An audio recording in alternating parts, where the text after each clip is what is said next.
Good day, gamers! Welcome once again to another Game Master Dave Plays, and we are back to Dominions, but a different series. The other game ended with us losing. I didn't get an opportunity to do the last episode, so we just started doing this. So let's level up! So this is V001, Dominions 5. Now, this is going to be a little bit different because we chose a new nation. That's okay. We chose a new nation. We made a pretender god. It is a 7-player. That's right, 7 human player. I think against 14, um, 10 or 14. I can't remember. What do you call them? AI players. There you go. AI players. And we can win two ways. Two ways I can win, and you can help me out. Two ways we can win is if we get enough thrones, or if we defeat all but a few of the AI players. And then by the way, it's co-op. Forgot to mention it. It's co-op until we defeat most of the AI players, and then it is competitive. So this is going to be some diplomacy and is going to get very interesting because if one of the players captures multiple thrones, we might need to do some diplomacy to knock them out. And I guess there could be, I don't know, there could be backstabbing, there could be trading, there could be somewhat alliances. But since we all have our own pretender god, we can't move into each other's territory, unlike when we were doing the disciple game. So here we go. This is it. This is the main screen. If you ever played Dominions, this always comes up. In the beginning, there was chaos. Out of chaos rose worlds populated with multitudes of beings. Wars were fought. Kings and emperors rose and fell, and civilizations were built and crumbled as millennia passed. Gods, dark and strange, were worshipped in pagan temples. Still, there was chaos. The gods fought among themselves, bringing even greater ruin to those who would serve them. At last, there was one, a being of great power and enlightenment, who rose above his immortal peers and cast them out of the heavens into oblivion. From chaos came order, and with order came peace. And the creatures of the world flourished. The age of chaos had ended. Next message. Now the wheel has turned once again. This isn't everything, but anyway, we always go through this. The supreme god has suddenly disappeared. Where did they go? I don't know. Prayers are left unanswered, and the smoke of offerings rises in vain to the heavens. No one knows why they disappeared, but it is certain that the people of the worlds are once again left without direction, without guiding principle, and without order. Now is the time for the beings of great power, that's me, and ambition to try their strength. The throne of the heavens stands empty, and only the strongest can rise to supremacy over all. Ah! There's a competitor! That's another pretender god that thinks they will come and take our lands. Only the most powerful can... Or actually, that was my wife, but that's besides the point. Only the most powerful can ascend to take the place of he who came before. He, or she... This is not very... Isn't today like the day to recognize transgenders? Not saying, they. Shouldn't it say they? Or he/she? Anyway. Only the most powerful can ascend to take the place of they who came before. This is the time of great strife and suffering. This is the time of magic unequaled. This is the Ascension Wars. All right. So let's get busy.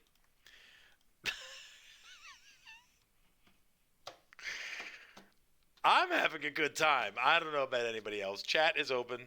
I got somebody watching me. I don't know who it is. Anyway, I changed nations. We are now Ubar. I was playing Barony. I can't, to this day I can't even say. I almost screw up their name. So I am playing Marvern. I was playing Marvern. Now I'm playing Ubar. I don't know. I'm not that impressed with them actually. Uh, they've got slaves. I'll check. I'll show you real quick. These guys actually might be the best unit that I'm gonna have. They're only 7 gold, 7 resources, 5 recruitment. Right? They got a scimitar that does 17 damage. Pretty reasonable. They got a short bow. Right? That's pretty reasonable. They're undisciplined, but they don't get penalties. So that way they don't get penalties for being undisciplined. That's pretty good. Hey, thanks for joining us. We are playing a new Dominions game. I just saw we got another viewer. There's skirmisher. I'm sorry. As a skirmisher, they don't get the penalties. They are undisciplined. Pillager. If I want to get some money from a land I take over, I can certainly get more money using pillager. I'm good at wilderness survival and stealthy. Okay, so here is a troop. My this like I might. I've never played this nation. I don't even know how to play this nation at all very effectively. But these guys seem like pretty good. You know, the drawback is morale 10, strength 10, attack skill 10. Okay, hit points 10. Got it. Basic unit. Here is the Baron Camel Rider, 22 gold, 8 resources, 24 resources. Composite bow, so much further. Scimitar, same kind of thing, same kind of stats, pretty much. Not much armor. Then I've got Ubaran Archer. Now these are the slaves, so the morale is only 7. Wait a minute. How much cheaper are they? They're 10, 10, 7s. These are 7, 7s, 5. So my Urbaran Desert Warriors are even cheaper. So I got, hey, I think this is the first time Velk, I don't know how you pronounce that, dude, but thanks for stopping in. There's a lot of Dominion streams. That's cool. We're just starting this game. This is a 7-player co-op until we get rid of a lot of the AIs. Then we're doing competitive. Thanks for joining in. Thanks for chatting. I don't mind backseat gamers at this point. If you have played the Ubaran or Ubar and you got 1 or 2 pointers, I'd love to hear it. So these guys, they've got javelins. Okay, so they're okay, but they're slaves. Now again, 8 morale. So what does that mean that they're slaves? That means potentially they're cheaper. They don't have that great morale. But then there are things called taskmasters as the leaders. We'll get to the leaders in a second. The taskmasters will add to add. Oh, okay, Felk. So you never played? Yeah, it is. It's a great game. But it's not fast. It's very strategic.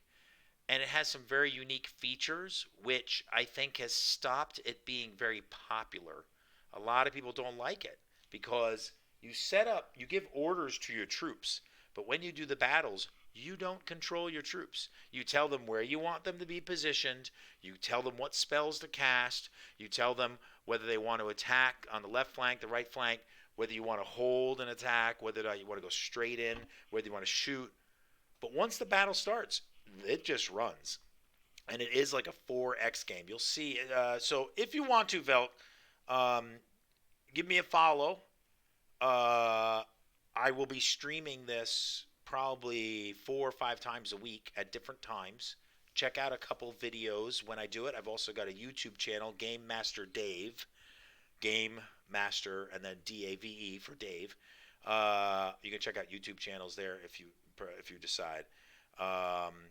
But yeah, you're right. You're right. In a way, Velk, it is more realistic. You know, the overall commander, the king, can only say, "Go out there and win some battles," and it's up to the troops and the individual commanders to do some stuff. You know.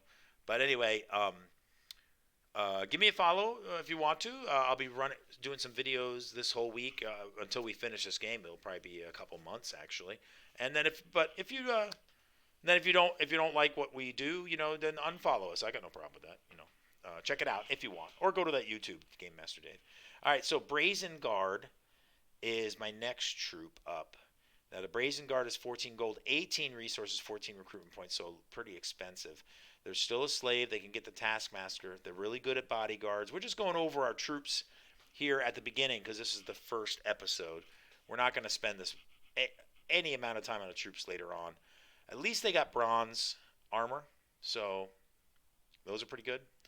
And if I want to use them for bodyguards, they're really good. What, bodyguard 3, I think, right? Bodyguard 3, yeah. So that's really good. Anyway, my next one is Ghoul. I might actually build up a large army of ghouls too, except some I have to have undead commanders. But I got a few commanders that can do undead. 20 gold, 1 resource, 20 recruitment.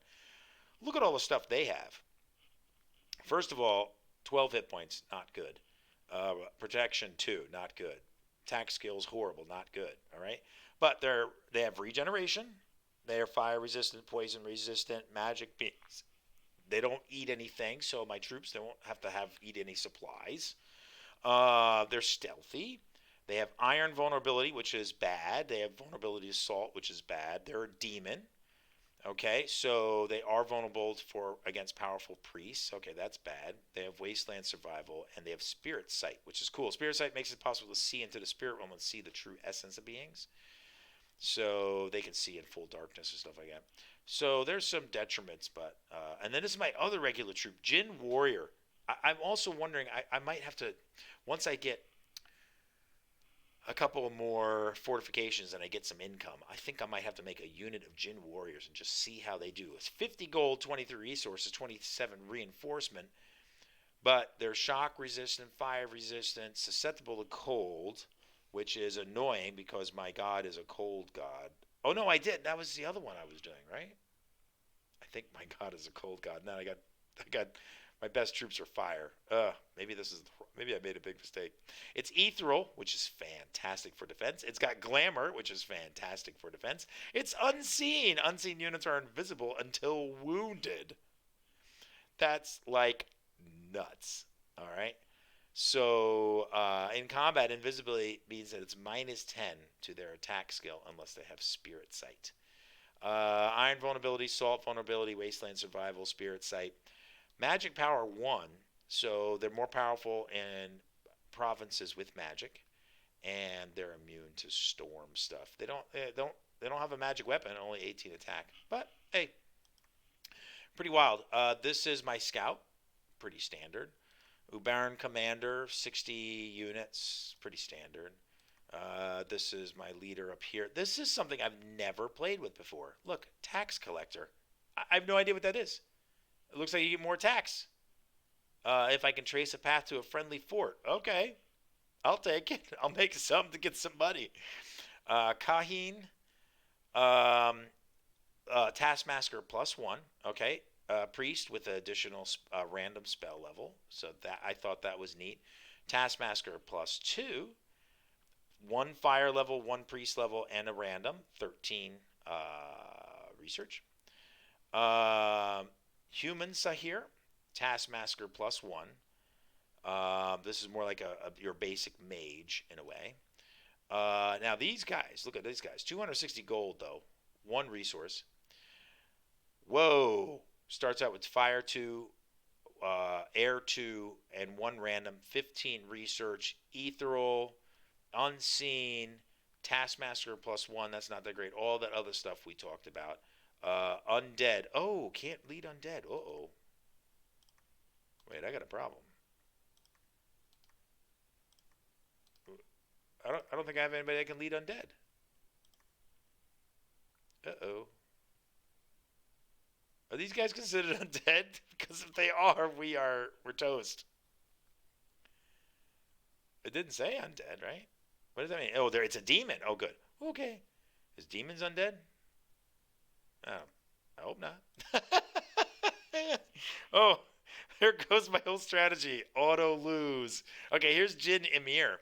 A lot more resources, but look, lots of great stuff. Oh my gosh, Taskmaster +2. I thought I had a Taskmaster +3, but I guess I don't. Anyway, that's it. All right, so now, what do I have here? I've got armies set up. Okay, so we have some of these Ubaran soldiers. They got javelins. That's cool. Let's put them out in front. This is just my basic Ubaran commander.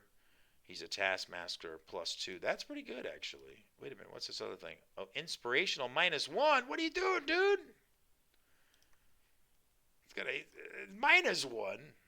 Crazy. Oh wait, does he have a missile weapon? No. So he's going to hold attack closest later on. They are going to fire at closest. These are my short bowmen. Yep. They are going to fire at closest. Can I put them in any kind of formation? I doubt it. Nope. Skirmish formation is all they got. This is my scout. Let's move the scout out. Look, there is a, what do you call this? Throne right here. Throne. So yeah, I hope Velk that those aren't considered undead. In Dungeons and Dragons, ghouls are considered undead. So I'm a little nervous because I got no commanders that can control undead, which will be super annoying. All right, that's basically all I usually do. When we first start the game, you can't see the forces adjacent to your home territory, so I don't know what's there. So I'm sending the scout down here. I'm going to wait for the first turn to end so that, oh good, I'm in heat. Okay, for some reason I must have made another pretender god and I got confused. I got order 1, productivity 2, heat 3, growth 1, luck 1, magic 1. Good. Those are all good. Let's recruit. Oh, I got to choose a research. I don't have to just yet. Oh, I got half research and alteration already? Hey, I got to find out what is the Pride of Lions to Earth. These purple ones are like ones I think that are good for my civilization. You know, like the ones that are specialties for my civilization. Scorching Wind. Okay. It's going to be a while to get to that one. Construction level 1. I already got one. Cool. Enchantment. No. Thermatology. No. Blood magic. Ooh. Feast for Ghouls. Level 1 blood magic. What the heck does this do? I guess I make a bunch of ghouls. Okay. A bunch of ghouls are summoned. Summon Ghula. What the heck is a Ghula? The caster summons and binds a Ghula to his service. A Ghula is a female ghoul. They share the traits and appetites of male ghouls, but they are also skilled sorcerers. Interesting. That is level 5. Gonna be a while before I get that. So Pride of Lions is level 3. So why am I in alteration? I don't know. Let's do conjugation. Oh, I'm sorry, conjuration. And then we'll go back to alteration. These are just checking my levels that I'm researching. I don't have anybody researching right now, but we're just setting it up in advance. Let's recruit some units. All right, chat, this is where it comes down to. I don't mind you telling me what you think I should recruit. I'm going to get another scout. Actually, maybe I'll get 2 scouts this turn. I'm going to get some of these. Wait a minute, I got to check to see that leader. How many units can he? He can only do 2 units. So either I do archers or let me do more soldiers. Oh man, I can only get that many. What is the goal? Oh, I just don't have much gold. Oh no, resources. 12 resources. Yeah, I really want to do these guys, but I need a new leader. I could do him. Take him off. Let's do that. Yeah, I like that better. I want to try out these desert warrior guys. I'm curious about them, see how they do in combat. All right, so basically I have read my messages, I've looked at my research, I've moved, I've done my army setups, I have done my recruit units, I am good to go. That is it. Thanks everybody for checking out. Velk, thanks for stopping by. Hope you stop by again in the future. Everybody give yourself 100 experience points for coming to check out. I got 266 gold treasury. I guess, yeah, we'll just keep it for right now. Check out future streams. Give us a follow, follow us on YouTube too. Give us a subscribe on YouTube. And until we meet again, across the internet. Let's see. I don't know my units yet. Keep your javelins dry. Keep your javelins dry. Keep your ghouls dry. Yeah, you don't want them like getting some moldy and arms dropping off and stuff like that. Keep your Jin. I think that's what I have, right? Is that what these things are? Jin. Yeah, keep your Jins ready and your provinces strong. Thanks, everybody, for checking it out. and we will see you soon. Take care.